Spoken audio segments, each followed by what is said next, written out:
Okay, I think that we are live. I don't know if someone see us. Good evening, good day, good morning, wherever you are.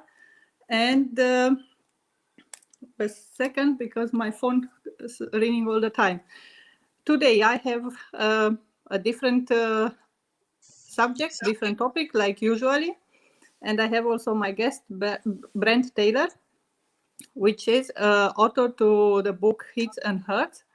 And today we talk about marriage, relationship, divorce, and a little bit different than usual subject what I have till now. So, Brent, please introduce yourself and tell a little bit about you. Okay.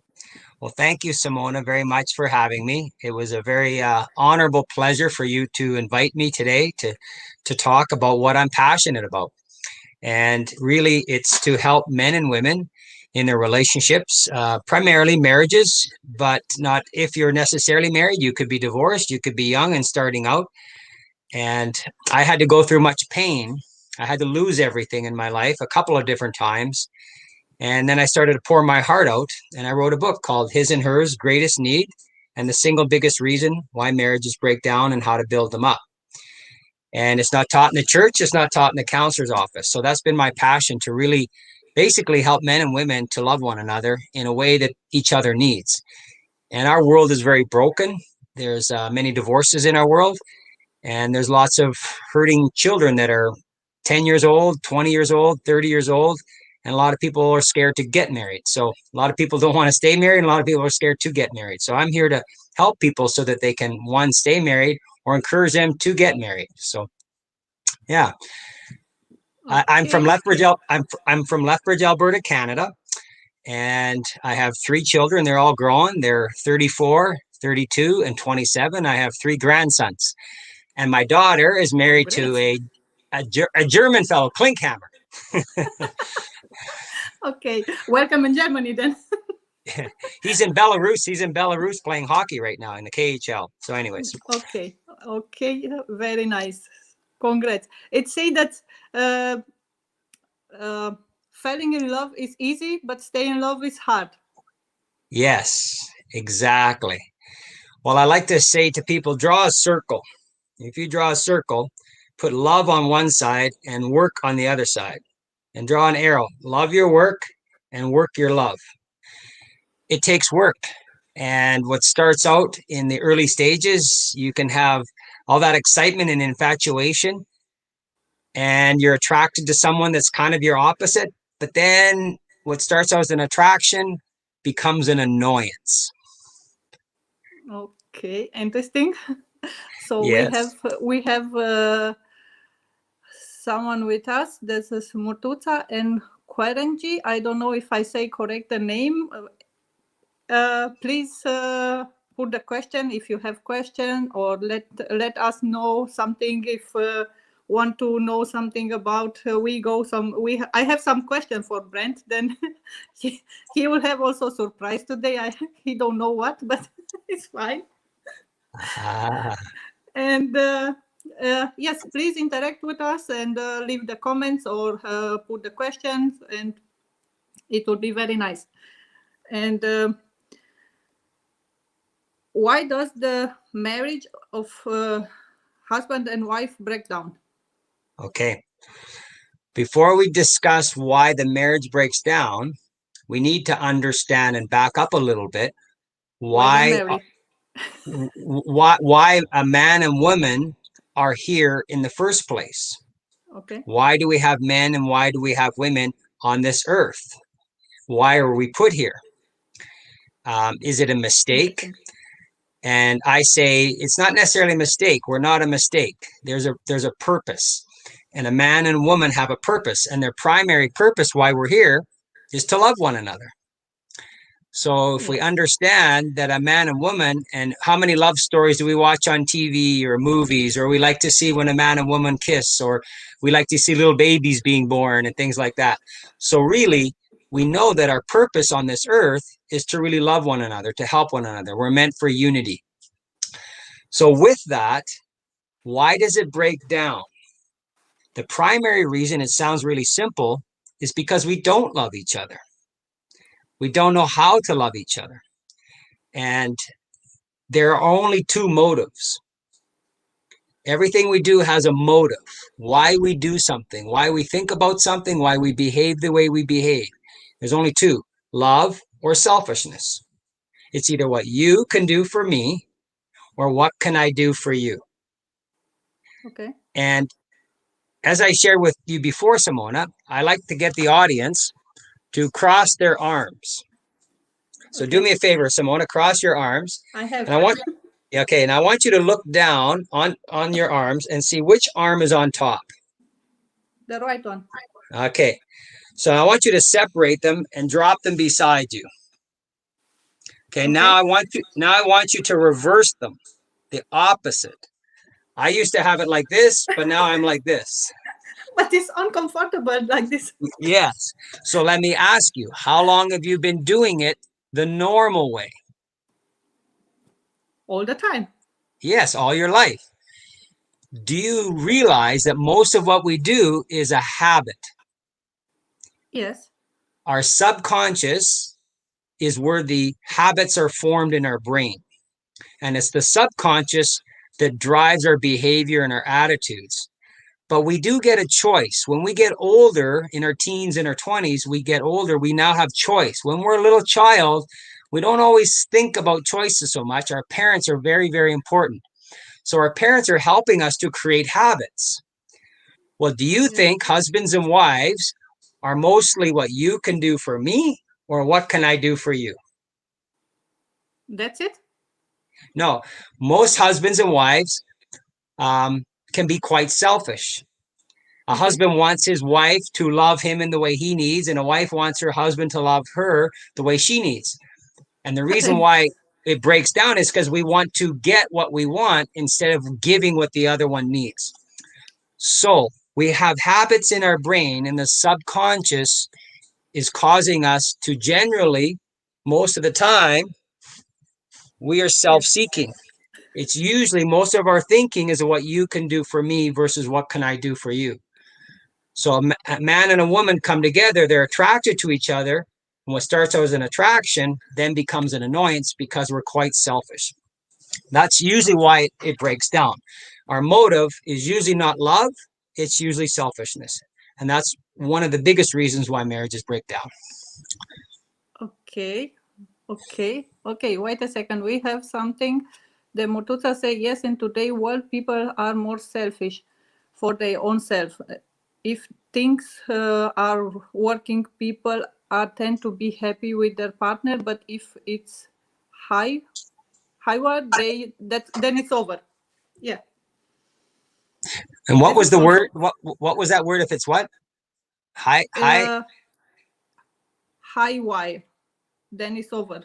I don't understand. I maybe if it's difficult or what. Okay. But yes. Now there's another reason. Also, when it's come a hard time or something like this, the people decide to break out because it's more easy to break out than go through the hard things together. Right. So what I'd like to do is to expand on this a little bit. I'm going to draw some circles if I could. Can you share your screen? Can you share your screen with me, Simona? Yes, I hope so. I need to share my screen. My apologies. You need to share it because I have set it everything for. Okay. So can you see my screen? Yes, let me add you to the. Yes, I see you. Too many things now. Okay. I'm going to do a little drawing here for people. Okay. And not only are we selfish, which is part of the reason why we do not why our marriages fall apart, but it's also because we don't understand. You know, if you don't understand something, if you don't learn something, it's like when you learn to speak English. you went from German to English, and if you don't understand, it's hard for you to do it. But once you understand and you practice doing it, then you get better at it. Right. So I'm just going to draw a husband and wife here. I think that you need to make your mic out because we hear us double.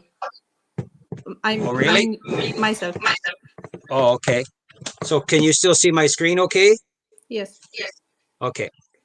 And I'm just going to flip my laptop over. Can you hear me okay and see me okay? Yes. Okay. So we have husband and wife. Can you see my circles? Mm-hmm. Okay.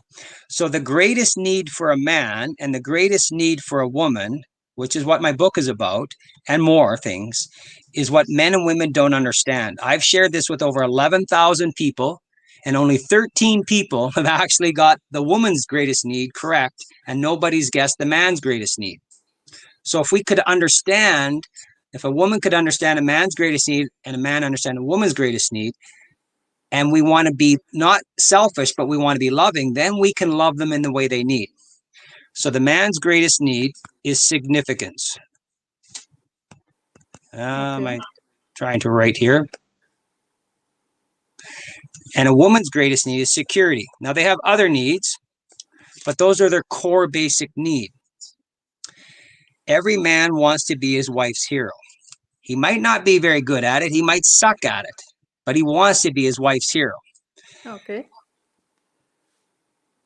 In the beginning, this is my coin. Pretend that's a coin. On this side of the coin, the sex and the roses are good. He feels like number one, significance. Mm-hmm. He is happy. She is going to live happily ever after. This is my white picket fence. Pretend you live in a house and there's a nice fence and a nice yard. We call it the white picket fence. And she's going to live happily ever after. Everything's going to be okay. And he says, this is too much responsibility. It used to be more fun over here. I liked it over here. And I say, girls, you also have to play over here where you met him. And this is what happens with children. Typically, the children are a big reason. It can be other reasons as well. But the children come along. I have 3 children. I know you have 1. Mm-hmm. But when children come along, every man goes from feeling like number 1 to number 4.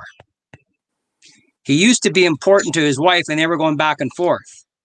Yes. But when a man and woman have sex, oxytocin is being released. It's an amazing chemical bonder that we were created with to bring them together for unity. True. When a mother is birthing, when she is pregnant, and when she's nursing her children, she also has oxytocin. So before they were going this way and this way, but now the children are born and she's spending more time going this way. Make sense? Makes sense, yes. So he's still going this way and she's going this way. So now the teeter-totter is out of balance. Before it was more balanced. They still have problems. Couples still have problems. But this is one of the big things that really tests the significance and the security. When a man feels like number 4, not number 1 anymore, a man typically goes inside himself. He retreats. When a man feels not good about, when he feels insignificant, and it's about fear, he's not important to his wife anymore. That's what he thinks. That's what he feels. So he will work more. He will drink more. He will gamble more. He will look at porn more. He'll go play more. He'll do all these other things to try and fill the void that he feels because he's not connected to his wife. But she does not understand why he does not understand what she is getting. She doesn't get why he's not getting what she's getting. So she starts to feel insecure because a husband starts to pull away. He retreats from his wife and often from his children. When she feels insecure, she feels abandoned. Make sense? Makes sense, but it's also a question why do wives, women generally, often think their husband doesn't listen to them very well? I'm going to get to that question in a few minutes. Is that okay? But it's now here for me. Okay. When it's insecure, when it's insecure and I feel abandoned, then. Okay. Yes. Let's go back to that question. The question is why doesn't a man listen to his wife, or is that the question? Uh, yes, why the husband don't listen in the I have the feeling that the man don't listen to her in the way how she want, or the very well. He don't listen very Right. well. Right. So what I share with men and women, I ask men, I want you to listen to your wife with your eyes. And the reason why I say to listen with your eyes, I'm going to minimize my screen right now. I'm going to come back to that. Okay, then I come back on this way. Yes. So I can see you. The Yes. reason why I say for men to listen to their wife with their eyes and zip their lip, because most men think, why are we talking unless we're solving a problem? Most men, they love solvingly and physically. They Yes. actually think they're loving their wife if they solve a problem or if they love her physically. But women actually don't want their husband to solve the problem necessarily. They might, but usually the problem's not the problem. The woman wants to know, does he care about how I feel about the problem? Exactly. Not Right? about the problem. Right. Now, Okay. Give me a when second. Give me a second, please, because we okay, have comments. okay, The Motuza say now that days people like to stay alone, one love life in their own terms. They are not interested in heavy partner for a long time, just live in a relationship. Okay. And Kashish, welcome Kashish. Thank you for joining. And okay, and, and people are happy with it. Okay, to live in a relationship. Yes, many of okay. them are happy to live in just in a relationship. Right. So I'm going to make a comment on that. If Okay. I said, you invited me to come on to this live show and to do a talk and questions and answer, and you said, Brent, the time for you to come on to this show is 12 o'clock Mountain Standard Time in Canada and 8 o'clock in Germany. So we have a set time, right? And you made an offer, and I accepted your offer, and I said yes. Correct? So Yes. I made a commitment to you, and you made a commitment to me. True. If I were to not show up today at the right time, and I Ooh. never call you, or I never email you, or all that, what would you think of me? First time I think that maybe happened and you cannot answer. Can happen. Nobody knows. We are in Right. the other part of world. Let's be Yes. honest. Right. So Right. one of But them. The but second one. go ahead. The second one, it can be, oh my God, he don't take responsibility. He say that do something, but don't take responsibility. Right. And this is Right. done for me. Right. Sorry. So this is going to answer the question about the relationship the person just asked about living and not wanting to get married. The Yes. reason why I bring this up, because human beings, we are hardwired. It's in our blueprint. Yes. When we make a promise, we make a commitment. My word is important. My word is important. What I say I'm going to do, I need to do it. Right? True. What's happening in our world today is less people want commitment. Yes. They want a back door because they're afraid of commitment. Because commitment means you actually have to do the work and you have to do what you say you're going to do. And love, the very first ingredient of love, is a promise, is a commitment. Absolutely. Right. So if we don't make that commitment, we're actually not loving the other person. Who does it? Everybody likes to see the old couple that's 80 or 90 years old still holding hands. Because it shows, see how big your smile is? It shows real love. It shows real commitment. I had a friend, her mother and father passed away at 103 years old and 102 years old. Oh God, this is amazing. And his favorite job, his wife was in a wheelchair and he still had all his mental abilities and she did too. And his favorite job was tucking her in bed at night and giving her a kiss goodnight. They spent all those years together. This is And amazing. my son and his girlfriend are afraid to get married because of my divorce. A lot of young people think that marriage is going to bring divorce, and we're afraid of commitment. And unfortunately, we want to have the icing on the cake, but we don't want to bake the cake. And the cake is called commitment. The cake is called trusting and friendship and all those things. So love isn't just a feeling. Love's about a commitment, and right feelings come from right choices. So I share that because a marriage is about a promise for life between husband and wife. And if we can't make a promise, if I don't show up on this meeting with you, this interview with you, and I don't give you any explanation and I don't tell you anything, it's not a very good commitment, and I'm not a man of my word. And people, especially men, I'm going to point this to men. Men need to be men of their word. Women as well, but men need to be men of their word. And this is what's broken down in our family, in our countries. And a lot of people have realized that, oh, I don't need to be a man of my word. And that's so wrong to the way we need to be living. Okay, I need to laugh because Kashish said that I have increased my iPhone volume for Brent's answer. You know why? Because you answer something very funny and she need to make the phone loud to understand what you answer at that moment. Okay. Is it because of my English or?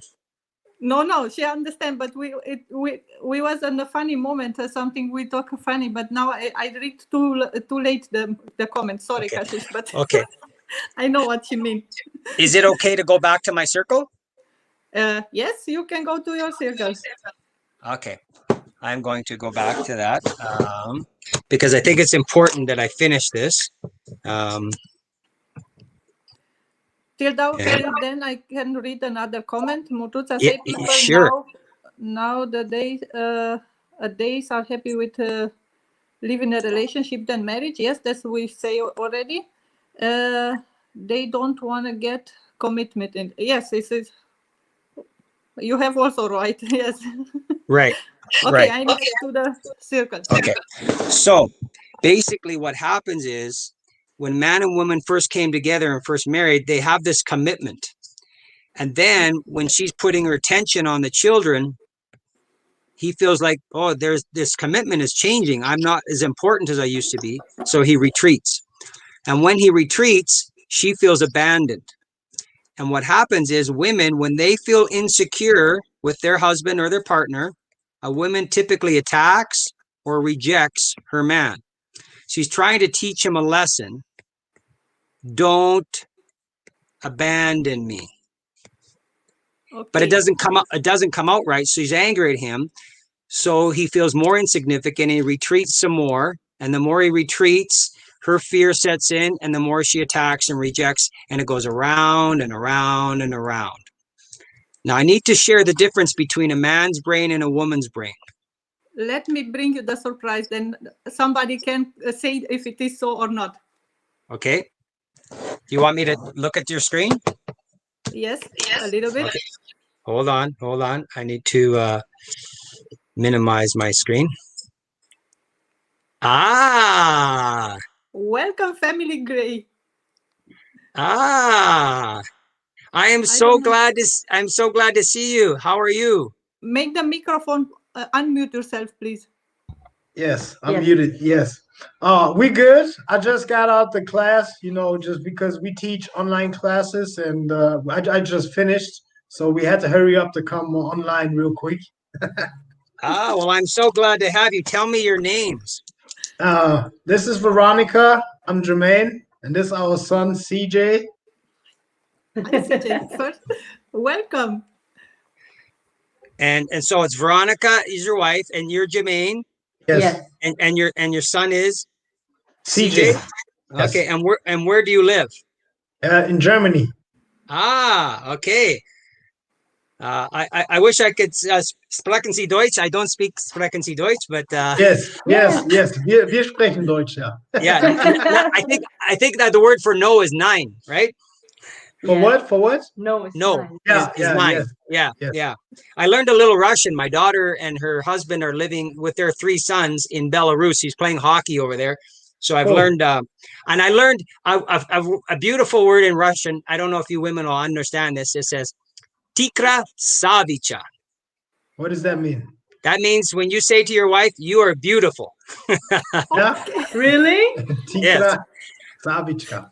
Tikra Savicha. You know, when God made man, he said it was good. But when he made woman, he said, whoo, man. Not just because she's pretty, because he's going to need her. So it's so awesome to see you there as a family. You warm my heart. You warm my heart. Thank you. Great Thank surprise. Yeah, that's a Thank you. beautiful surprise, Simona. That's very kind of you. Yes. Okay, now we talk about. Can you share the screen with us, because we can explain a little bit, and Veronica can give an answer if she feel abandoned, if when the CJ So show up. can I go back and redo this a little bit, because you haven't seen this yet, right? Okay, no, we No. don't see this. Okay, so I'm going to go back and so please forgive me if there are other members in the audience. I'm just going to squeeze my screen aside here. Pardon my. So I'm going to minimize my Zoom, so I can't see you, but you can see me. Okay. Yes. Yes. Now, can you see my screen? Yes. Now, Yes. Now we can see it. Okay, you see circles? Yes. Okay, so what I'm going to do is I'm going to start over, and I'm going to go fairly quickly, so you have to pay attention. Is that okay? Yeah. Okay. So this is you, Jermaine, and this is you, Veronica. Okay. Hast du gesehen? Yes. Yeah. Okay. And you're the husband and you're the wife. Yes. Now, the greatest need for a man is significance. Okay. A man wants to feel significant to his wife. He wants to be your hero. Every man wants to be his wife's hero. He might not do a good job at it sometimes, but he wants to be your hero. And a woman, her greatest need is security, emotional and physical security. She has other needs, but she needs to feel secure and safe. That's when Mama Bear sees her little boy climbing a tree, she says, Johnny, you better get down from the tree or you're going to break a leg. She's always worried about safety and security. Papa Bear comes by and sees Johnny climb a tree. He says, good job, Johnny. I want you to climb here and go higher. Significance. So in the beginning, the sex and the roses are really good. He feels like number one, he's happy. And a wife is going to live happily ever after. This is her white picket fence. She says, husband, I want you to come over here to responsibility land. And he says, yeah, but it was funner over here. When children come along, a man can go from feeling like number one. I have 3 children. Are you with me? Yes. yes, Gotcha. we Okay. are. So a man will often feel like he's number 4. Before, the husband and wife were going back and forth, this way and this way. But when a woman has children, oxytocin is released. When a man and woman have sex, oxytocin is released. And it creates that bond. But now she has a bond with that child. She's birthed them and nursed them. So now she's going this way. And he's still going this way. And so this teeter-totter is out of balance. You with me? I got you. Yes. Okay. So when that's out of balance, she doesn't get why he doesn't get what she's getting. Adriana. I can hear CJ. Anyway. No, this is our second child. Oh, you got 2. You got 2. Yes. Oh, awesome. Okay, so you got 2.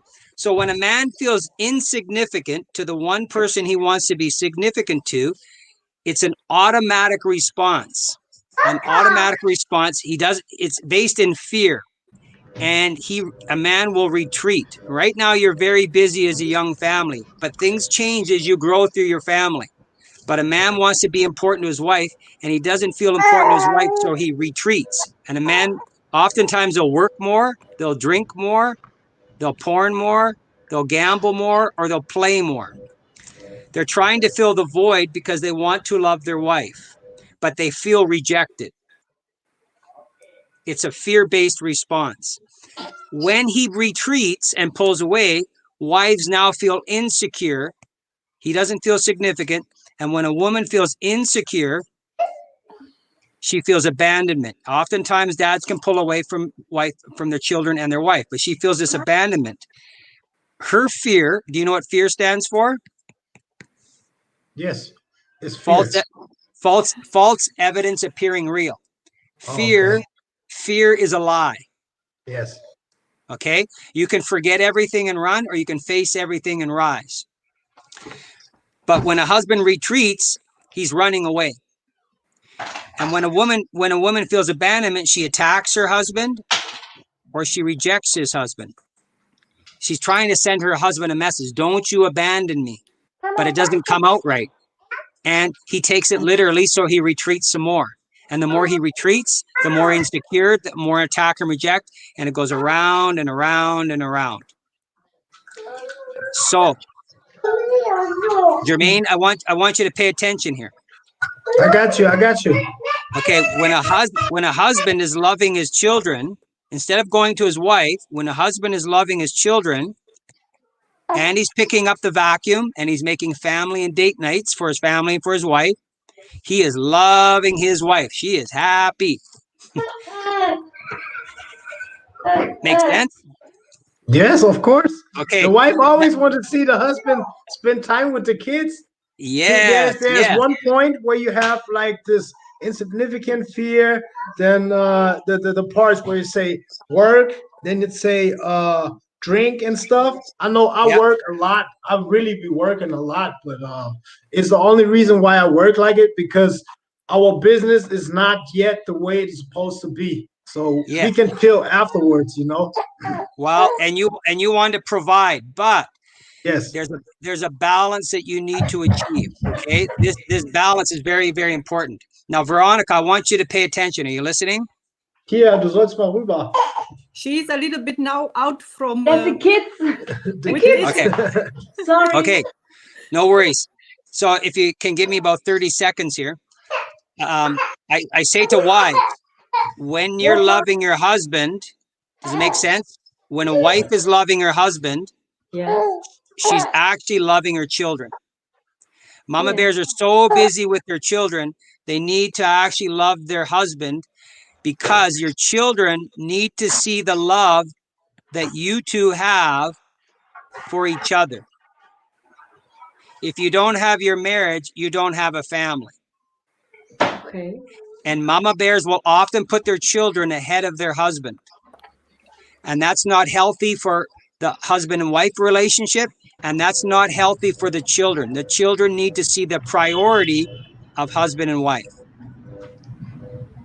because that's where they learn what love is. Your parenting is important, but your marriage is more important than your parenting. The greatest impact on a child's life is your marriage, not your parenting. This is number one. And that's where the children learn what love is. So they will be happy when mom and dad are happy. Does that make sense? Yes. Yes. Yes. Right. So I say with husbands, when you love your children, you are loving your wife. But wives, when you are loving your husband, you're actually loving your children. Now I'm going to tell you why it's important for a husband to love his children. I'm going to show you the inside of your wife's brain, Jermaine, okay? Yes. Here's a man's brain.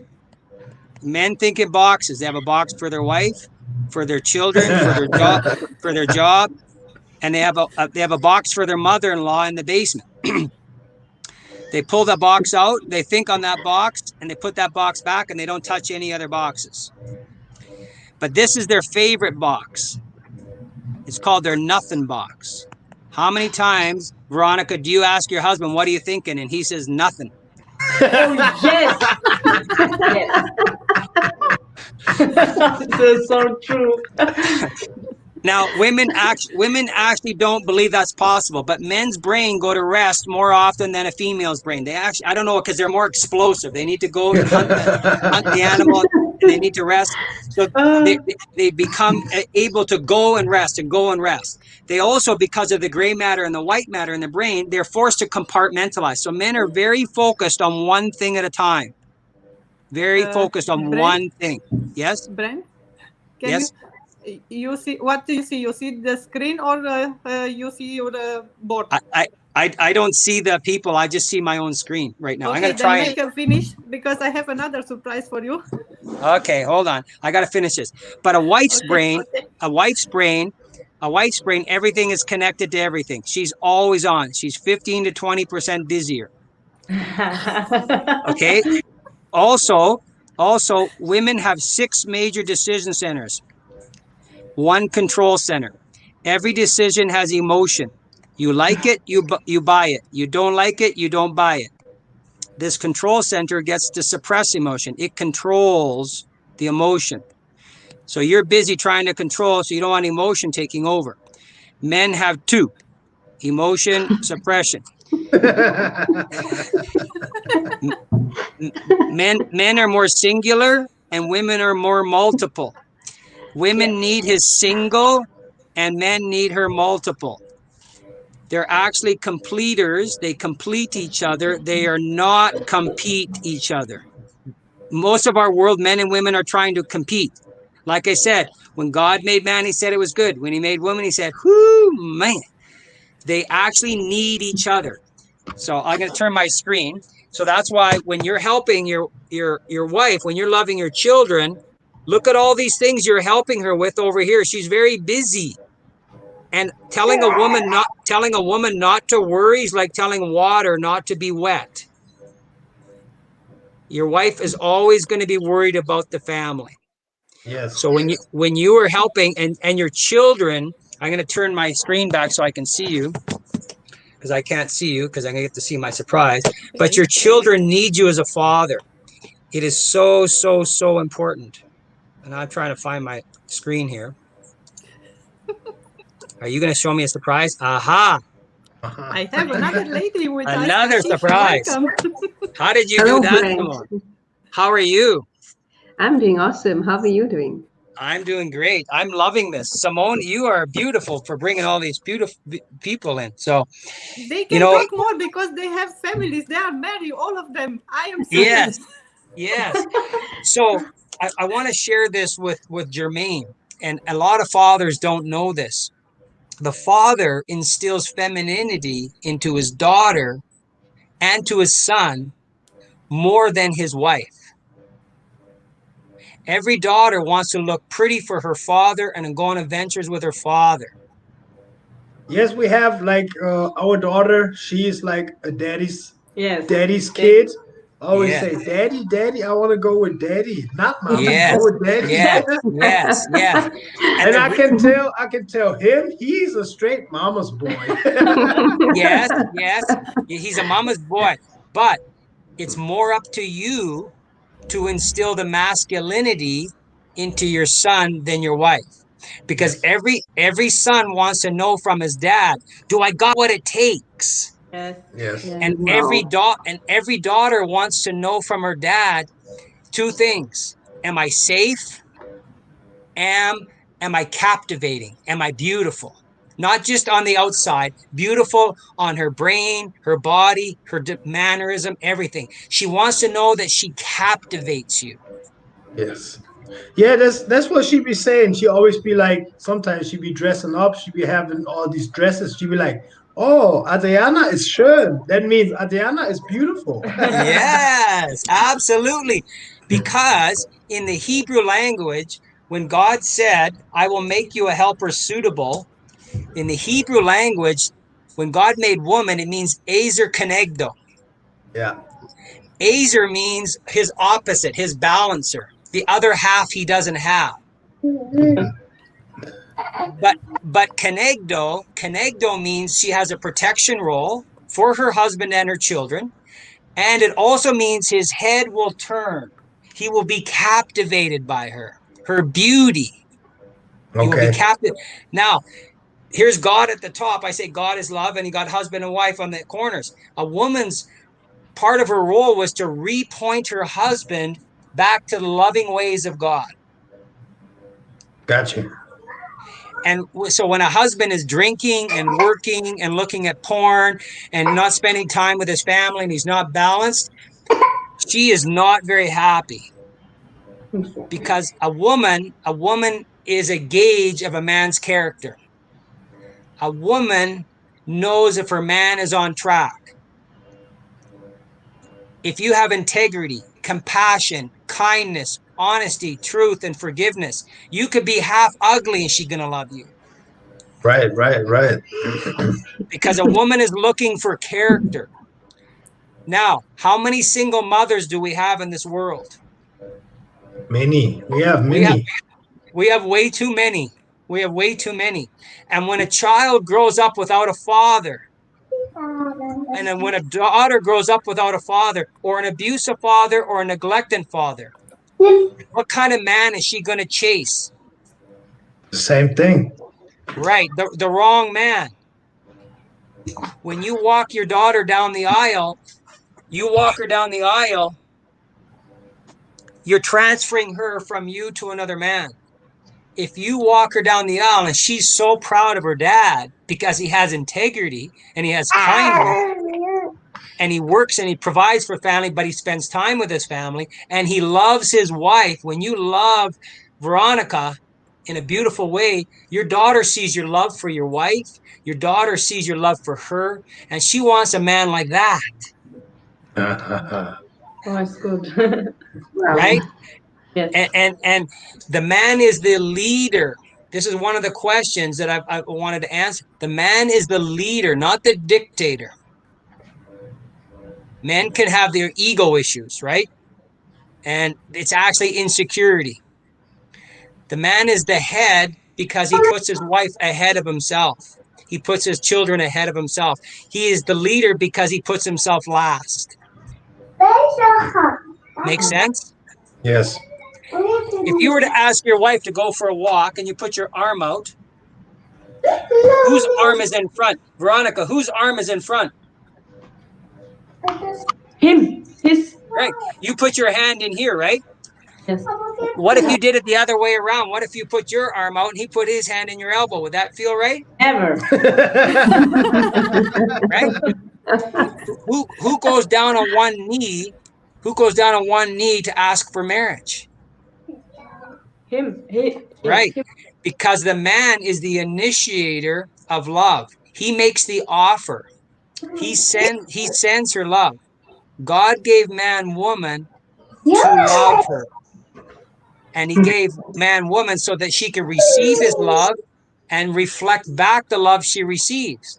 So, you know, Jermaine, if your wife's not reflecting back the love that you think you should be getting, you got to look at your wife in the eyes and you got to listen to her heart. And you got to say, honey, how we doing? How am I doing?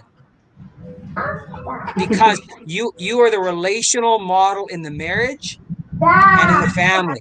But your wife is the gauge. But I also want to tell you this, Veronica and Kashesh, I also want to share with you. Guess what? Your love for your husband is so powerful. You send him to the moon. You send your husband to the moon. But you can also crush him. Your love is so powerful. And I'm gonna share with you, what is the greatest way a husband loves his wife? The greatest way. Yeah, By loving the children and showing the love for his wife. His children.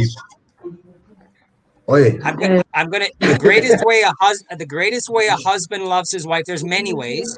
Yes. Is he stays and he never quits.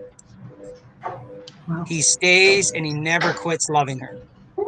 There's other ways, loving the children, his forgiveness and all this, but he never quits loving. It says, husbands, love your wives like Christ loved the church. Jesus never quit loving us. He went all the way. He denied himself and gave his life for his wife. The other thing is, what is the greatest way a wife loves her husband? For you. The greatest way? The husband? The question was the greatest way? Yeah. A wife loves her husband. The greatest way. It's not difficult. It's, Kashesh, how do you think? I think that was like you said in the beginning. It's like he wants attention from the wife. When you have kids, You want and attention? he wants the love from the wife. Yes, he wants that attention, but here's how he wants the attention. Are you ready, ladies? Yes, we Yeah. are. It's not it's not food, it's not sex. Those are important. That she ready? She believes in him.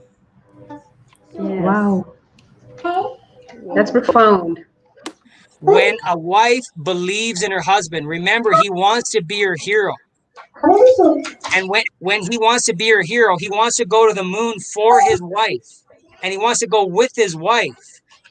But if she doesn't believe in him, then he struggles to believe in himself. Now, ultimately, he needs to get his true identity from the one who made us, from God. He has to know that God truly believes in him and loves him. But his wife's love is so powerful because he wants to be her hero. And if she doesn't believe in him, he doesn't feel like her hero. When everybody else is saying to your husband, "Oh, you're a loser, you're no good," or he doesn't think good about himself, I guarantee you, when you believe in your husband, you put fuel in his rocket ship and he goes. A woman's love is so powerful, so powerful. And that's why I share with wives, when you're loving your husband, you're also loving your children because he wants to really provide for the family. And when you believe in him, every man steps up to the plate. You tell me, Jermaine, when your wife believes in you, you step up to the plate. Yes, like you said, like my personality or character, to me it doesn't matter. I work like crazy hours. I used to have, when I was still employed, I had like 3 jobs, and I was working from Monday to Sunday, from morning to nights, no days off, no breaks, no nothing. To me, what's important: bills is paid, food is on the plate, and everything is good. But Right. for my wife's side, like, she was complaining. You never hear. You always working and working. And my concern was, but we have bills to pay. We have food to provide. Baby is coming, and then I just had I was playing my role as a provider, and she was playing like the role, like she was taking care of other things and be with the kids. But I always had like the concern: what if we are not able to pay the bills? What if we not able to buy food or diapers or anything? And there was a big problem with me. Like, I don't know, in my inside, like, I cannot be that person of a man who's saying like, no, we're not able to afford food. We can't afford food, or we're not able to afford diapers, or we behind the rent. Like, I'm the kind of person, I need that for, I don't know, statement or anything. Like, I have to. This is my job. I have to. And Yeah. there's nobody gonna take food out of my kids' plate or mouth. Like, I'm always there. It doesn't matter how the situation is. I always make sure my kids and family have food and eat. And even if I starve, to me it doesn't matter. You Right. know. So let me share a story with you. Right now, I'm coaching a fellow. Him and his wife have been married about 18 years. They've separated 2 or 3 times. His wife is tired. They've got kids between 6 years old and in their teens. They got 5 kids. He was so busy building the business, building his work. He didn't have time for his children or for his wife, or not very much of it. What a man needs to do is figure out how to balance his work and his woman, or his work and his family. And that's not easy. And wives can make it hard on you. They actually can be demanding, and kids can be demanding. And it's hard to balance that out.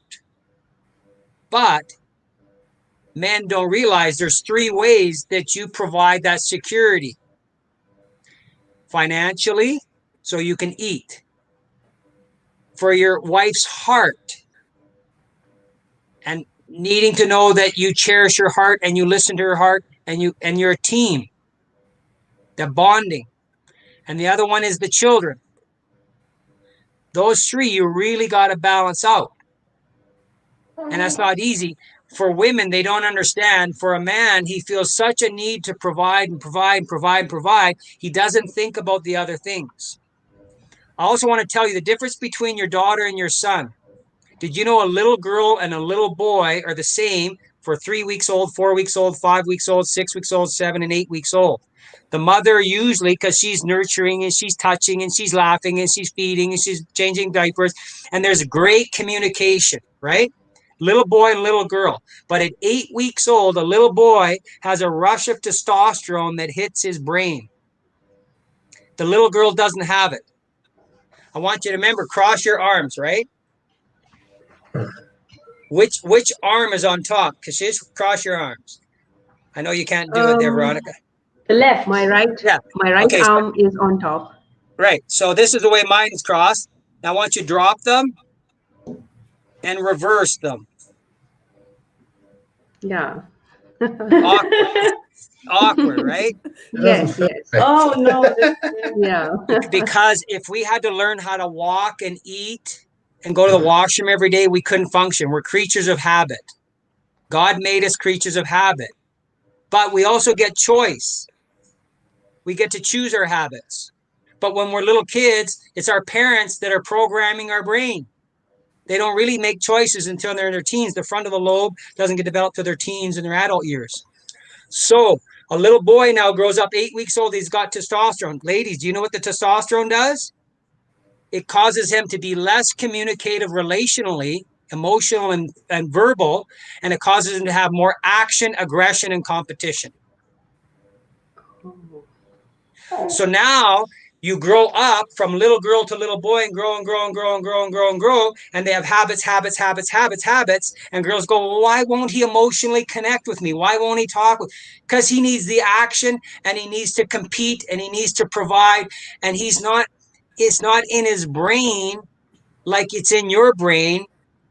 He's not thinking about these things the same as you are. It's not in his habitual way. Some men, yes, but generally no. So this is why it takes work for a man. And I say, Jermaine, you listen to your wife, and Kashish, you can tell your husband or let him talk to me. I say, listen with your eyes and zip your lip. Yeah, I did increase the volume for this, but I realized I have my headphones on. Okay. And the reason why I say for men to zip their lip, because most men, they love solvingly and physically. So men think, I'm loving my wife if I help her solve a problem. And women are going, why are you solving my problem? I just want you to listen. And here's the secret. Women don't even know the secret. The problem's not the problem. She wants to know that you care about how she feels about the problem. And men are thinking, why don't we just solve the problem? Then you won't feel that way anymore.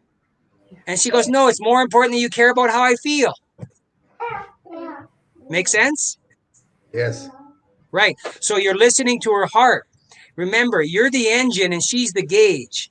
She's paying attention to your character. You're the sender, she's the receiver. When she receives it, she lets you know this is the way I need to be loved or not to be loved. And she also reflects back to you the love she receives from you. She's a reflector. So if she's not reflecting very happy goodness, you got to ask yourself, okay, what am I doing? Am I out of balance? And that's why when I draw this teeter-totter, WW, I always like to say this way. God is love. When you look up to him, he will make sure you're in balance. When you follow his character of love, he will show you what the balance is and how you adjust your time, because he's giving you those responsibilities, your financial, your children, and most importantly, your wife. And wives, you need to make sure your husband is a priority. You need to make sure that you're believing in him and that you're a team. You're not competing, you're a team. But you both have different roles. Woman isn't man and man ain't woman. You have things that he needs and he has things that you need. I have a little poem. It says, woman was made from man and for man, not from his feet or his head to be beneath or above, but from his side to walk alongside, under his arm to be protected and near his heart to be loved. Where he is weak, she is strong. Where she is weak, he is strong. Husband and wife are completers, not competers. They're the greatest team between two human beings. And when God is at the top and the center of their lives, they will know how to love one another, their family, their community, and the world. I have to tell you a secret. This was not in any book. I've not found in any book. I got 300 books on marriages, psychology, parenting, personalities, addictions, abuse, parenting. But I've never seen these three circles. God, Jesus, Holy Spirit, God, husband, wife. And this is what he showed me. Those three are unity. And when you have unity, only love brings unity. Only love brings unity. And men don't know this. The man is a relational leader in the marriage and the family. He's the initiator. He's the sender. And love is patient. How patient are you? I'm very patient. She's the person who's not patient. That's the very first word in the definition of love. You know, the second word is love is kind. Veronica, how kind is Jermaine? Is he kind? Okay. It does not brag. He doesn't brag, right? Also so angeben.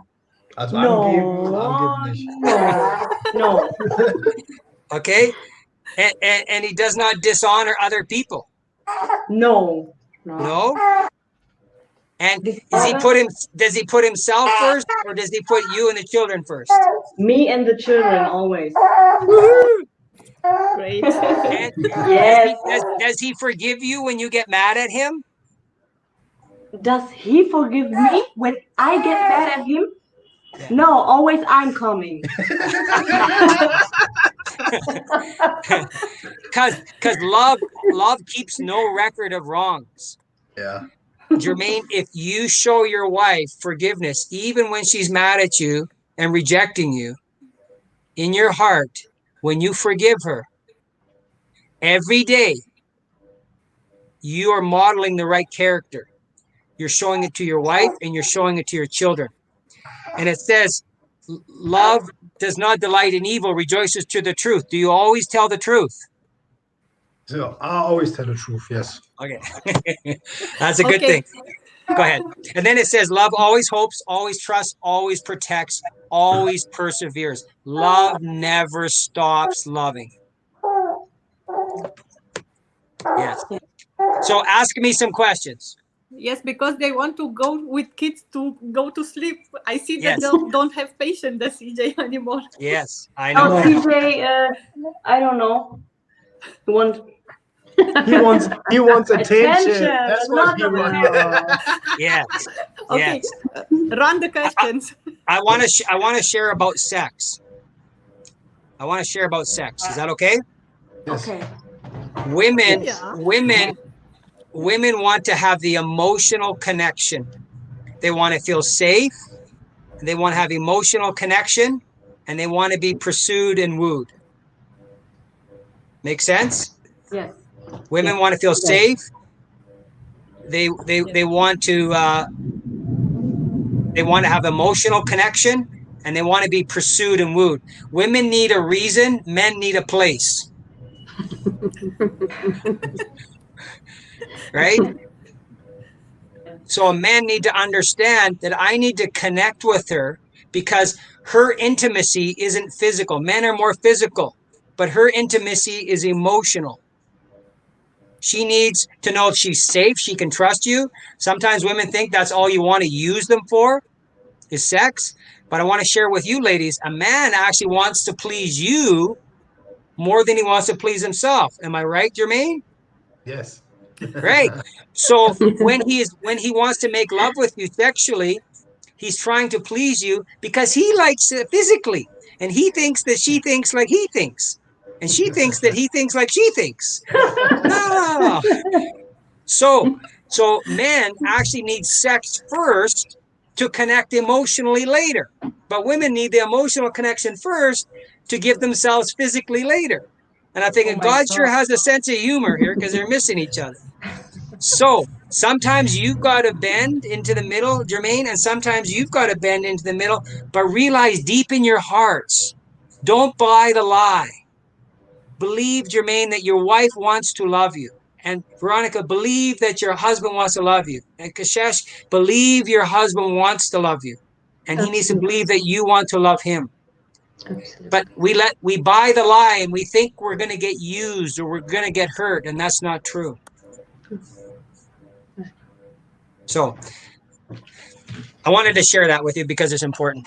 And I am so happy that you are all here. And I thank Simona for bringing you on. It's beautiful to see. I like it. And Thank you all so of much, you are Simona. beautiful. Jermaine, you're a handsome dude. You're a handsome man. I love your character. And your Thank wife, you. Veronica, your wife is beautiful. And Kashesh, you are beautiful. And Simona, Thank you are you. beautiful. And out of all creation, we marvel at the sunsets and the deep blue seas and the oceans and the mountains. But out of all creation, woman, man and woman are both made in God's image. But woman is the crowning jewel of beauty. There is nothing more beautiful than woman.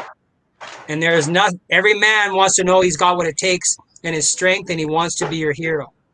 Every woman wants to be fought for, and every man wants to be his wife's hero. So Lovely. I don't know if you have any more questions you want me to answer or thoughts, but yeah.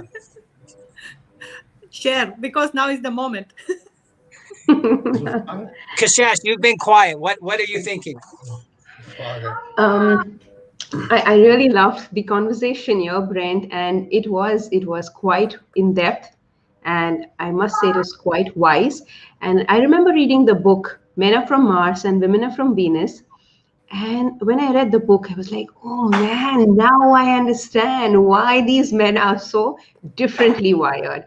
And every single time, whenever I have gone against what is written in the book, I'm in for trouble for sure. And now, when you said all those things, it kind of, re-impressed on my brain all of that and much more than what I had read. So thank you Right. so much for your wonderful contribution. And Yeah. thank you, Simona, for inviting me. And it was amazing to be here. Thank So, you Yeah. for and I joining, get to all of meet the you. Grace family, the amazing family, always pumping and inspiring people to be fit. Yeah, like what you was explaining earlier, like with the circles and with the marriage and with the kids, it did make sense. Like certain points I could relate to it. You know, the love is always there for the kids, and the relationship is not always easy. Like you say, you have to bring it in balance, and you have situations where I used to work way more than now. Now we have our own business, and now we have, like, how you say it, things is going better with the family because I be more at home and more Yes. time with kids, wife, and I Yes. used to work like really crazy, and I never was at home. Like I'm Yes. always Yes. was working, and Yes. we always got into fights, like arguing, and You're never at home. yes. No. It was So always the same topic because the money and working and bills and always we got into it, and now it's better. Yes. Well, one thing I like to share with couples, I do a communication. It's called safe talk. It's hands to hands, knees to knees, eyes to eyes. Make sure the kids are asleep, but you're holding hands, your knees are touching, and your eyes to eyes. And you share with each other. I have a certain scripting I can teach you another time, but you share with each other how you feel. But you never blame each other. So Veronica, you would say, when you do this, this is how I feel. And Jermaine, you say, okay, so when I do this, this is how you feel. Do I got it? And she goes, yes. And then you say, is there more? And she goes, yes, there's more. And she tells you more. And then she tells you more how she feels about something else. And you only can repeat back to her what she shares with you. You cannot defend. You cannot excuse. You can't have an attachment. You need to validate her feelings. And same thing with you, Veronica and Kashish. when you're holding your husband's hands, you let him share how he feels about something, and you repeat those words, and you're seeking understanding. You're not trying to defend yourself. You want to let each other know that you care about each other's hearts. And you need to make apologies. There's different apology languages. So I teach personalities, I teach love languages, I teach apology language, I teach the communication, so that you can have the tools to really come together, because this is what you want. You want to come together. Great. I have one question, Brent. When any woman, when she embraces her femininity, but at the same time, when she's working in a very competitive world, right? A part of her does get the masculine side out to balance that, the meek side of her, or the vulnerable side of her. Now, when she comes back to her original setting, her nurturing mood, her nurturing nature, Yes. it kind of takes a while, to come back to herself, is what I've experienced. Yes. And Yes. it's a constant back and forth of these Yes. personalities. Yes. How does one really balance this? Well, and this is really what's happening, because I'm going to say there's kind of negative or evil forces in our world. Would you agree? Yes, absolutely. And we live in a spiritual world. I don't care what anybody says. There's good and evil. There's right Yes. and wrong. There's loving and selfishness. And we don't want, a lot of people said, I can't see it, so I don't want to believe it. Well, the reality is there, whether you believe it or not. Right. So we know that God is love. And the opposite of God is not love. Right. And there's always that battle. There's also the battle to confuse our gender. So there's a battle to just destroy the marriage. There's a battle to destroy our gender. And what's happening is our world continues to buy the lie. And feminism is actually causing men a big problem. It's emasculating the man. The feminism, because the woman wants power. So now she's competing with man. If I was to ask you a question, which is more selfish, being greedy and controlling, or being victim pity me party? I would not relate with either of that. Right. Oh. But how many people? Go ahead. Yeah. Sorry. So the moment I feel I feel victimized, I choose to write down why I'm feeling this self-sabotaging. And the moment, so the greed part does not come to me easily, because I like to be of service first. Nice. So, yeah. So very good. Yes. That's very good for you. But a lot of people in our world have a victim attitude. Yeah. Right. Okay. And pity me, pity me, pity me, pity me. But then there's also the world that is greedy and wants to control. Oh. But both are selfish. Both are selfish. Right. And the feminist movement, there's a lot of people that have to prove, and they feel like they've been a victim. But that's not necessarily true. In fact, they actually amplify the problem more. It's kind of like Black Lives Matter. They kind of make it worse for themselves. And same thing with feminism. They make it worse for themselves. The man's not even doing it anymore. It's the woman making all this talk, and it's not even really true anymore. And they're making it worse for themselves. The men want to be a team with their wives. Yes, there are men that have been oppressive and dictators in the world. There's no question that happens. And man is not to be a dictator. So there needs to be that balance. But when you have feminism, it's tilting the teeter-totter this way. And the masculinity is not being able to help. And if you think, when I said in the beginning, how important is it for Jermaine to be a good husband and a good father to his daughter and his son? Very important. But when his wife is belittling him and she's trying to have power over her husband, then the man starts to retreat. And then he's not a good husband and he's not a good father. And the man is the head or the leader because he puts his wife and children first. But when the woman puts herself first by herself, then she's actually taking away the ability of him to put her first. Wow. Okay. Does that make sense? Yes. He is the head. He says God is the head. Jesus is the head of man. Man's the head of woman. God's the head of it all. And the reason why Christ was the head of it is because he put himself last. He put himself last. Jermaine, if he's a good husband and a good father, he will put himself last. And he does. He thinks he's putting himself last because he's going out and he's working, he's trying to do all the things. By design, the man wants to put himself last, but he's still the head. Does that make sense? Yes. Yes. And when a woman has woman power and she has to try and compete with her husband, it kind of destroys everything. Yeah. And that's why I say feminism is going to implode on itself. Women are going to look around and say, what have we done to the men?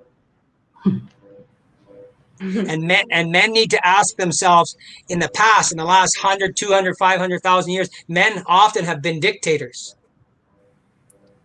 And that's not been good, right? The teeter-totter was too far this way, and now it's going too far this way. It needs to come, because there is nothing more important than that marriage and that husband and wife. Nothing more important than man and woman. And when that unity, we can fix the world when we start for husbands and wives to truly love one another. Amazing. It's such a beautiful spiritual understanding of the man and woman unison. It's really beautiful. Thank you so much for this, Brent. Well, let me ask you this. Who was made first, man or woman? Man. Man. I have absolutely no idea. So God made man, and then he made woman from man. He didn't make woman from the ground. He made two from one. He took one, and then he made two. And then he took those two and made him into one. Right? So man was made first, woman was made last. Which is better, first or last? Neither one. Both is good. Neither one. But there is an order. Yes. There's an order, but neither is better. You can say it's good to be first, it's good to be last. No, they're both made in God's image. Yes. He doesn't want them divided. The enemy, the devil, wants them divided, but God wants us united. He said, I made man, he's the man. And I made woman beautiful. She will captivate his heart, and he will love her heart, and he will fight for her. God is a romancer. He's a lover. He made the greatest team between two human beings. And we need to cherish it, not change it. We need to cherish it. Yeah, that's what it is. Like, if you have, I always take my dad and his wife, I take them as like a role model, because they came from really nothing, and they is like having a good relationship. And we are three siblings from my dad's side. I have two brothers in the US, and what they accomplished together, they have this bond. It's like you can never take them to, like, my dad and his wife apart. They might have fights or sometimes, but most of the times when they have fight, they be, like you said, they do it behind closed doors, so nobody see what happens, so the kids won't get involved in anything. And then when they come out, everything is good. Like, they have this togetherness, they work as a team, business and everything. You know? I keep this always as sometimes like a role model. Yeah. Yes. Did you know that there's 1,000 trillion cells in the body? 1,000 trillion cells. And when there's love, when there's forgiveness, there's healing at the cellular level. But when there's bitterness and resentment and blame and anger that carries on too long, the cells in our body and our DNA start to shrink and they become toxic. And it makes us have mental health issues. It makes us have cancer. It makes us have diseases. But when we have love, when we eat right, when we're responsible, and when we have love, not just romance, but romance is part of it, but real love, there's healing at the cellular level. So when you have a fight, with your wife or your husband, you need to come together and you need to share and communicate and see the other person's point of view, because it's not about what you can do for me. It's about what can I do for you. And forgiveness is one of our biggest needs in this whole world. Yeah, I was just coming to that, Brent. What is the best and the easiest way to forgive easily, not only your spouse, but people who might have offended you in general? Like, what's the best and the easiest way Okay. to forgive? First, it has to start with, do you agree that love is the most important thing in our world? Oh, yes. It should be. It is. It is. Without it, we die. Without it, hey, I can guarantee you, Jermaine, if your wife is not loving you, if she's treating you badly, you start to die inside. Yes. Right? But when she's loving you, you come alive. When you're loving your children, you can't love your children or your husband behind a screen. You need to be in person.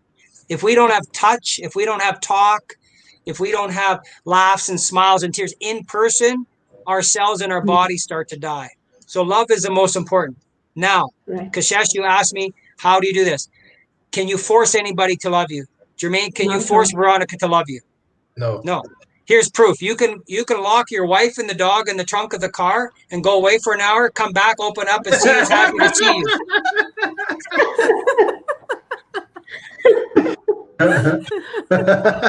Right now, your dog is automatically loving you because dogs automatically love you, not unconditionally. They automatically love. But your wife has a choice right now, and she's not wagging her tail; she's wagging something else. Yeah. Right. So it's a choice. Yeah. Do you believe this statement? Right feelings come from right choices. I think yes, because like how you say it, they had this rapper in the U.S. His name is Boosie Badass. He made a song. It's called "What Goes Up Must Come Down." That means like if you do good to others, good is coming back. But if you do bad to others, bad is coming back.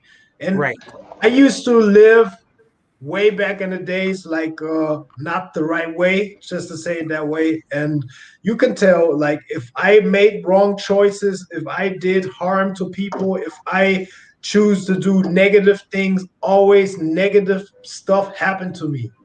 But when I started to do the right thing, like positive things, it was reflected. Like I was doing good and good happened. I was doing bad, then bad happened.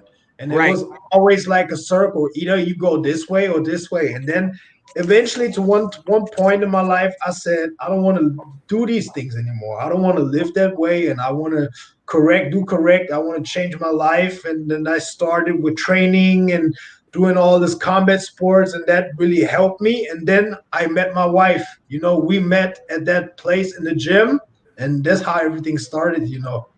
Yes, 100%. So love is a choice, and we make right choices, then the right feelings come.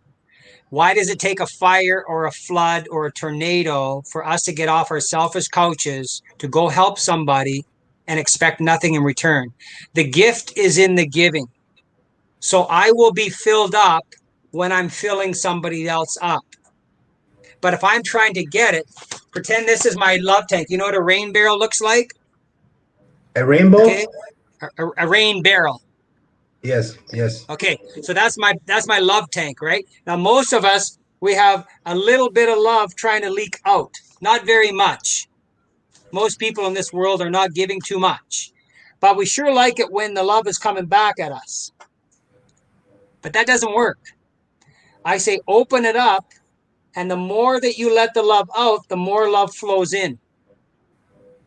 So go back to your question, Kashish. Love is a choice, and forgiveness is one of the two greatest ingredients of love are commitment, which is marriage, not living together, commitment of marriage that says I make a promise for life.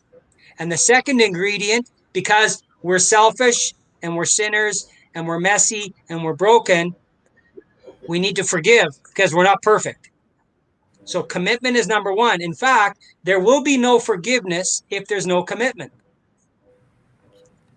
And there will be no commitment if there's no forgiveness. You can't be committed if you don't forgive, and you can't forgive if you're not committed. So the more we give out, I will be filled. By design, God said, the more you give, the more you will live. Giving is living. Taking is dying. So when you forgive, you are the one. Love is not so much about the person you're loving. Love is more about the person doing the loving. So when you're giving, you come alive. And when you come alive, your husband or your wife, they're attracted to you because you're alive. But when you're holding resentment and blame and bitterness, you start to die. And your spouse is not attracted to you. And for a man, most men have ego issues. So you have to have humility. And you need to say, honey, I was wrong. But more important for a man, not just to say he was wrong, he needs to change behavior. A wife is looking for change behavior. Just so you know, women, husbands do like it when you say, I'm sorry, I was wrong. Women don't usually want to say I was wrong. Right? But men, you need to apologize. Remember, you're the leader. You're the relational model, and you need to make change behavior. That's why your wife and your marriage is better, because now you're balancing your time. You're changing your behavior. You're changing your routine. So to answer your question, Kashesh, forgiveness is a choice, but when you choose to love, you will be filled because you're filling somebody else up. It's a beautiful circle. Wow. Amazing. I love that. Thank you so much. So wives, believe in your husband. Believe in him. When you believe in your husband, you cheerlead him. You respect him. And you team up with him. When you cheerlead your husband and you send him to the moon, and when you respect him, he needs your respect. And when you team up with him and you're supporting him, he wants to take you to the moon. And husbands, you never stop loving your wife. You listen to her heart and you spend time with her. You spend time with your children. And yes, you do your job and you make money. Any other questions? Yes, I have.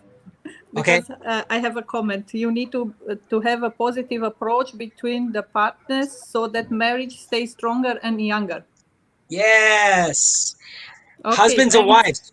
Many husbands and wives get busy with their children. You know what I tell them to do? I tell them to find 15 hours, 1-5, at least 15 hours a week to date your mate. Date your mate. Date your mate. 15 Stunden in der Woche, wo du wo wir uns daten. 15. 15. Yeah. 15 hours. 15 hours or more. And in der Woche. 15 hours or 15 hours or more in a week or in 1 week. a month? 1 week. 1 week. 1 week. Yeah. Okay. Okay. So there's 3 things that you need to do.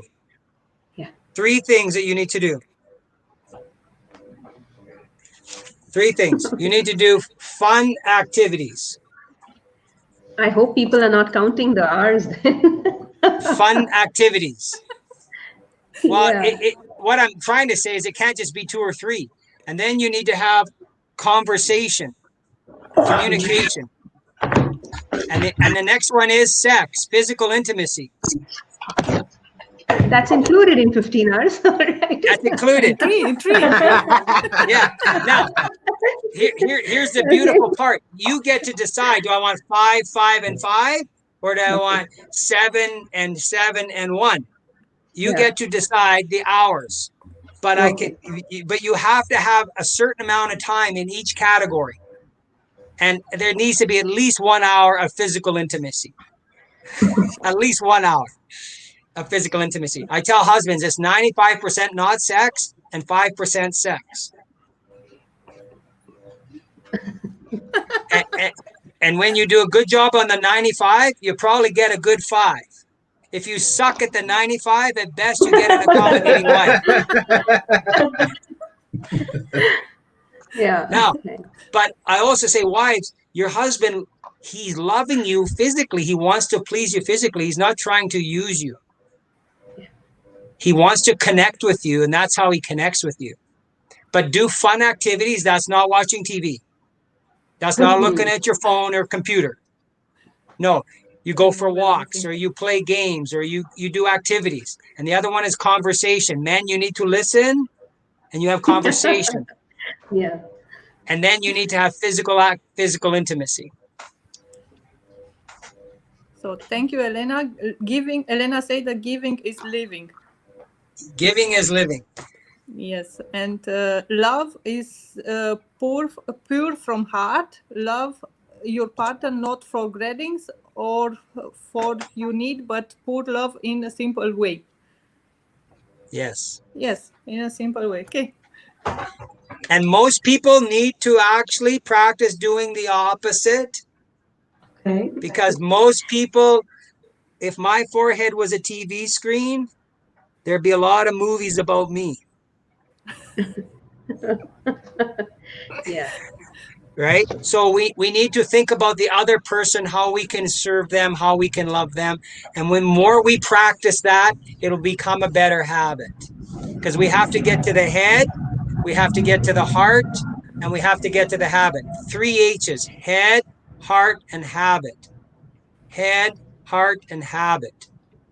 If we don't change our habits, how are we going to be a good golfer? How are we going to ride our bike? How are we going to love one another?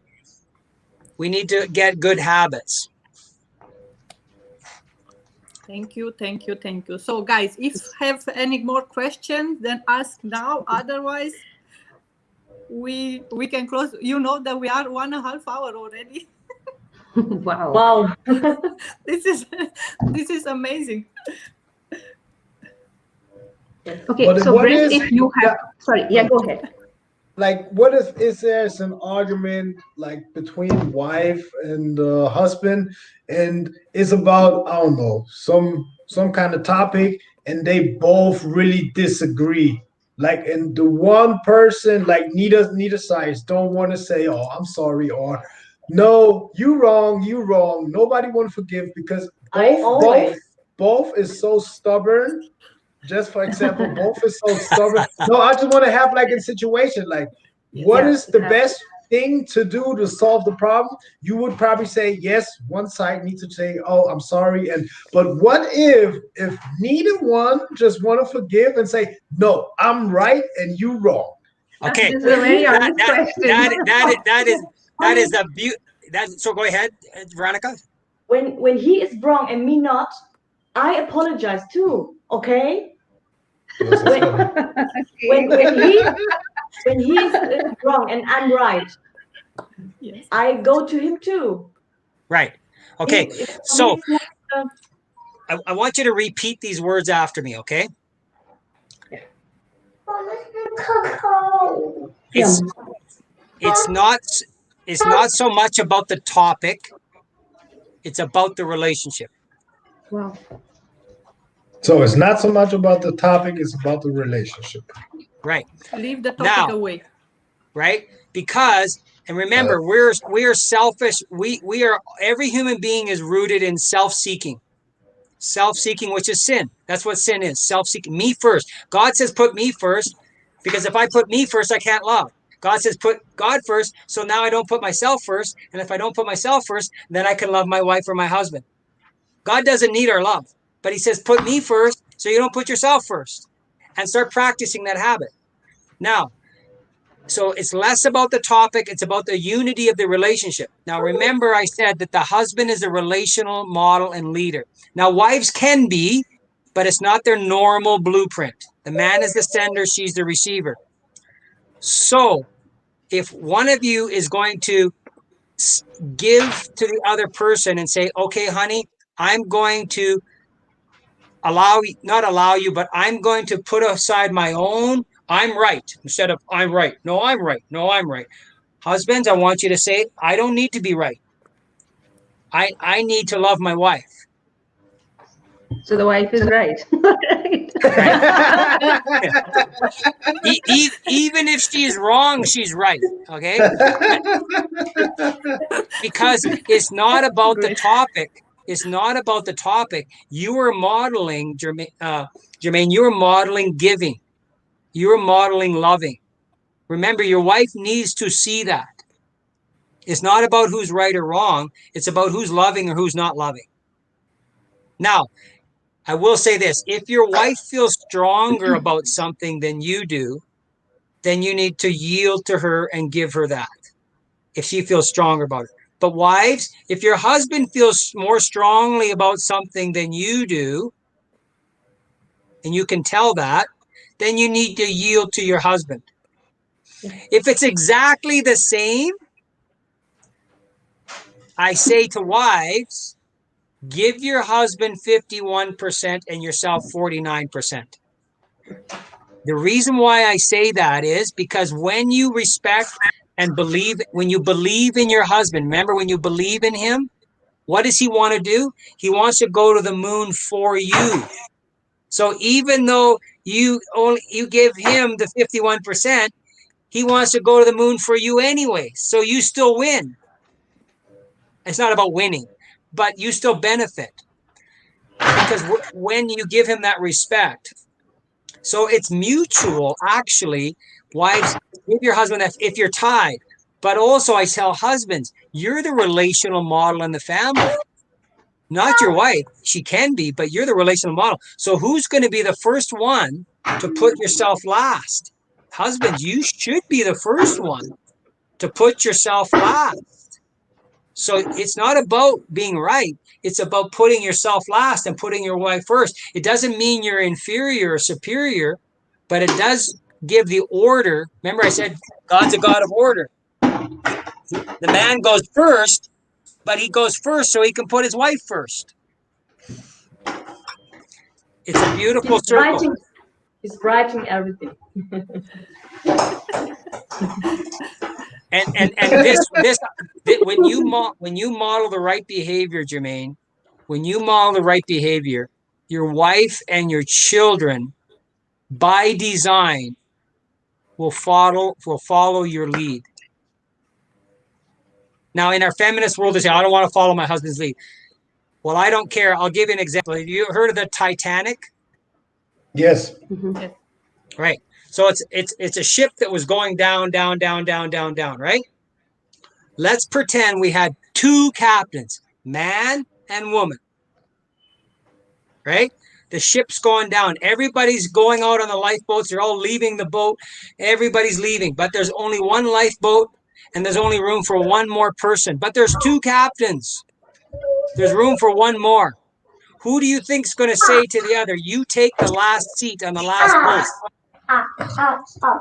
Who's going to say to the other, you take the last spot on the lifeboat? Who? Like it was in the movie Leonardo DiCaprio. Yes. The man better say to the woman, you take the last seat. And who do you think's going to accept that offer? The woman. The woman. Yeah. Why is the man making the offer to go down with the ship? Yeah, because he is putting himself last. He's sacrificed. What if the woman said to the man, you go on the last lifeboat, I'll go down with the ship? That doesn't sound right. No. That's why the man is the leader, because he puts her ahead of himself. Jesus put us ahead of himself. That's why he's the leader, because he put himself last. But that's why we believe and we honor him. And when a wife honors her husband, he wants to put her first anyways. Yes. Great. Thank So you. now I know how I avoid every fight at home. When she be mad and angry, sorry, babe, I'm sorry, I understand. I love you, but I need to go. But you can't lie. You can't lie. You have to truly understand her. Yes. And that's not always easy for a man. No, that's true. It's not easy because I'm a person like how you say it? I'm hard-headed and I don't like to argue.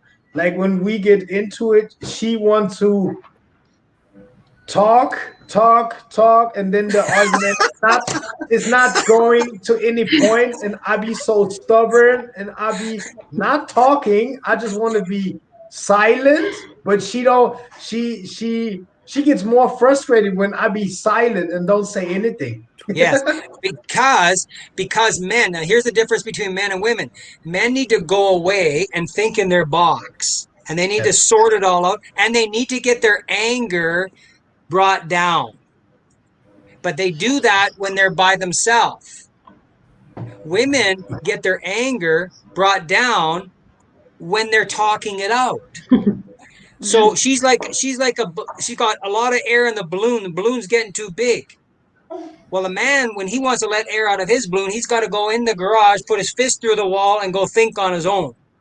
Yes. But a woman, she wants to communicate and talk it out. Usually, this is a general story. It's not always the case, but generally true. She wants to talk it out so she can get the air out of her balloon. More importantly, she wants you to listen for her feelings. Yes, she wants you to talk and share, but wives, you make it hard on your husband because you want him to listen, but then you want him to talk. And you make it difficult for him. And Yeah. remember, the little boy at 8 weeks old was growing up differently than the little girl at 8 weeks old. So he's not used to. Women are very, very articulate at communicating and talking, and they can overdo him. And he's not used to that, so it kind of crowds his brain, and he doesn't know how to deal with it all. So you kind of need to give him some time instead of trying to have all the talk. But men, you also need to say, honey, I'm going to go in the garage. I'll be back in 10 minutes or an hour, and we're okay. Let your wife know we're okay. I'm not leaving. I love you, but I just need to kind of get my thoughts together, because when you leave or when you shut up and don't talk, she thinks abandonment. Remember, the man is responsible for inviting his wife into unity. It's always the man that invites his wife into unity. So when you leave emotionally or physically, the unity is starting to break. And now she gets scared and abandonment. Makes sense. Makes sense, yes. Yes. Yeah, but what if he's about to leave and say, okay, honey, I'll be back. And if the wife says, oh, no, wait, let us sort this out first and then you step Well, it's going to come to some give and take. Yeah. If you realize, this is for the next year, I would say 95% of the time, maybe 99% of the time, you probably need to do the opposite of what you normally do. Yep. You need to stop and think and make that choice. And remember, my husband is not trying to hurt me. My wife is not trying to hurt me. So just calm down.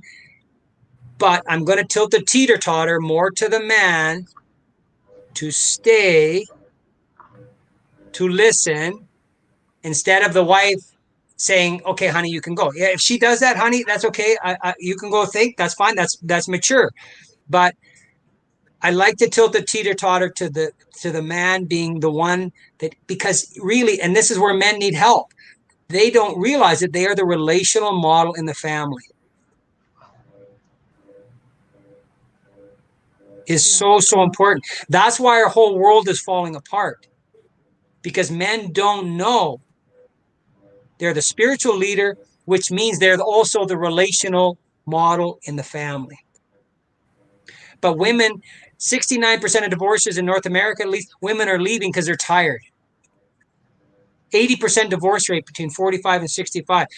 If women would just hang on a little longer, but it seems like a lot of men, until it's so late, men go, okay, I'll do something. But he didn't know what to do.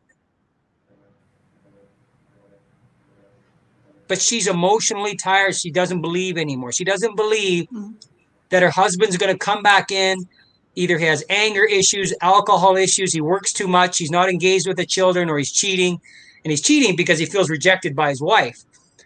Women, they attack and reject their husbands. So, but men need to know that they got to persevere so that their wife and children will see what a true man's love is all about. And this is where I think, generally speaking, I got to give more responsibility to the man in our whole world.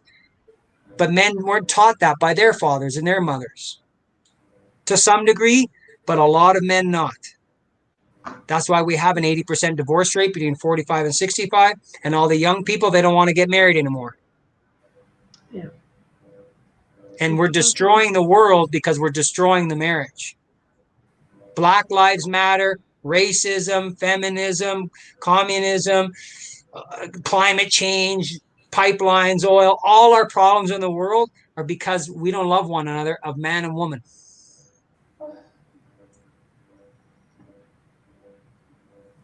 So men, wives, be patient with your husbands, believe in him. And men, I prefer a husband and wife to come together to get help, not just individually, separately, but together to get help together. Because there's something magic that happens when I work with both husband and wife at the same time. It's more intensive. Yes. And he kind of sees what, even though you're sitting beside your wife, Jermaine, you can tell that she's getting it. Yeah. And Veronica, he might not be saying it, but you can tell that he's getting it. And together you can see each other getting it. If I was to coach you separately, you couldn't pick that up. It's good together, yes. So he understands. Yeah, and so you understand. No. See, those females, they're pretty smart. They're pretty quick with it. Yeah. I love you guys. I love you guys. I love you guys. And don't ever quit. You know, I have a little saying on here. It's just, I didn't used to read the Bible, but I do now. And it says, his promise says who he is. Yes. And then he says, love each other as I love you. Amazing. Beautiful evening with you guys. And we have a comment. Thank you, all beautiful people. We need to be connected in long run. Yes. That's good. And COVID's been very hard for us. But on one hand, sometimes we don't look up till we give up. And sometimes we're not awoken until we're broken. And our world is hurting. And we need to love each other. And I'm very happy that your family is together. And it's very important. But there's many people that are hurting. Yeah. Thank you. Yes. Thank you. Thank you. There was some good knowledge that you was speaking, wisdom as well too. If you want to call me or text me, you can get a hold of me, or you can email me. I know there's probably a chat there, but you can write it down. I'm old-fashioned, and or if there's anybody you know. So that's my number, 403-816-5049. And that's my email, Brent. And those are Z's, H-I-Z or Z-A-N-D-H-E-R-Z.ca. I will add it in the comments. Okay. I will add it. So anything else? So you be on WhatsApp? You have WhatsApp or you don't use WhatsApp? Yeah, I'm on WhatsApp. You betcha. So where are you located at? I'm located in Lethbridge, Alberta, Canada. I call it the other LA. So the other LA. Guys, you know the beautiful Happy Neighborhood Project? Yes. I meet the We're Brent. fighting. He's calling you now. Yeah. I meet the Brent What there, have to and do? it was amazing what he's doing. And I say, you need to come and talk about. That's good. Yes. Amazing. yes. Good. And I thank you for Simona's heart. What a wonderful heart she has, and wanting to share this. So, and I hope, and I hope many people see it, because we truly are made to love one another. That's why we're on this earth, and God loves us so much, and he's sad when we don't love each other, and he wants us to love one another. Yes. So yeah, Beautiful. awesome. Thank you So so guys, if much. you have any questions, then share it now. Speak now or forever hold your peace. Oh my God. Yeah. Noch Fragen? Keine.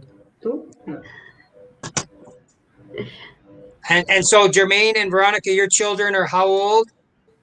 Our son, he was born 1st of July, and our daughter, she's going to be 3 on December 12th. Ah, okay. And I wrote down their names earlier. Your son is CJ, Yes, and your daughter is who? Adriana. Adriana. Yeah. I know an Adriana. And Kashesh, what's your husband's name? Ajay, Ajay. Okay. And do you have children? Do you have children? Yes. Yes, I have a daughter. She's 14 years old. Okay. And what's her name? Beautiful. Thank you. Her name is Ananya, Ananya. Okay, Ananya. Cool. The only one. And are you in India right now? Yes, I am. Awesome. Yes, I am. Awesome. Awesome. Thank you. Well, Can you can guys imagine? are a blessing. You are a blessing. And I just I pray lots of love for your families. And Thank you. Thank Yeah. you. Thank Thank you. Wish you the same. Thank you Yes. very much, all of you, for the beautiful evening. And it's amazing where we are located all over the world. And I'm very Yes. thankful. Thank you to all of you. Thank you. Thank you again. Thank you. Thank you. Yeah, thanks for inviting us to this interview. It was a real interesting interview. At first I thought, okay, it's about marriage.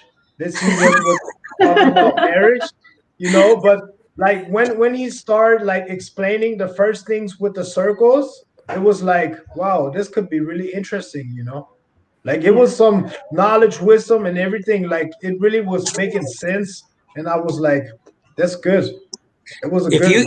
If you get this book, and just so you know, this book that I've written is it's man friendly. It has diagrams. So yeah, and Yeah, it's it's man friendly.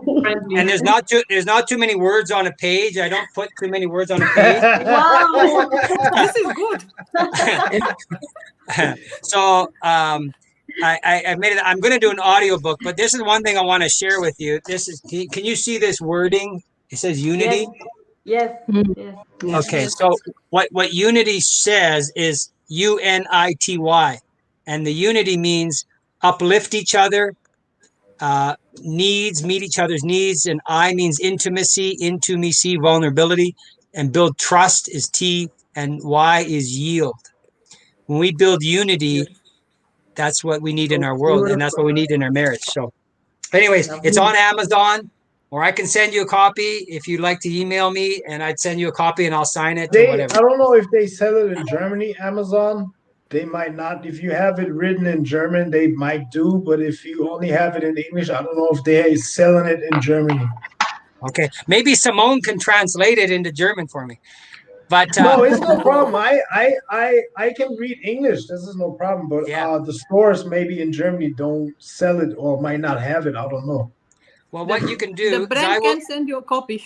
I will send you a copy. If I can get your mailing address, if you will send me your mailing address to Simone or to my email, and I will mail you a copy. Okay, that's cool. That's cool. Amazing. Wow. So, guys, nice that we are have a so beautiful time together, and hope that we see us in the next. Share the last wishes, thoughts, or whatever. Feel free. Thank you very much, you guys. Thank you. Thank Yeah, you. thank you. Thank you. Bless you. Bye-bye. Okay. Bye-bye. All right. Thank you for the interview. Thank you for your time. Thank you for Okay. watching, and please leave a comment. So, if some have some questions, please leave a comment and get in touch with us. Thank you very much for be with us today, and have a nice evening day. Happy Thanksgiving Thanksgiving for the people who celebrate today. And thank you for everybody who came and watched. So, Yes. okay, Yes. bye-bye. All right. Bye-bye. Bye. Bye.